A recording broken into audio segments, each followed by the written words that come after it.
কোনো কিছু নিয়ে বেশি এক্সাইটেড থাকলে কেন যে আমার সঙ্গে সবসময় এরকমই হয় একদম বুঝি না।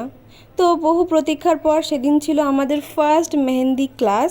আমি মেহেন্দি করতে ভীষণ ভালোবাসি, সেই মেহেন্দির ভালোবাসাটাকে আমি আরও নিজেকে দক্ষ করতে চেয়েছি, ইমপ্রুভ করতে চেয়েছি, যার জন্য একজন বিশিষ্ট মেহেন্দি আর্টিস্ট তোমরা সকলেই আশা করি চেনো, নিতা দিদির কাছে আমি মেহেন্দি শেখার সিদ্ধান্ত নিই। দিদি আমাদের খুব ভালোভাবে মেহেন্দি মেকিং প্রসেস কীভাবে কোন তৈরি করতে সমস্ত কিছু শিখিয়ে দিলেন।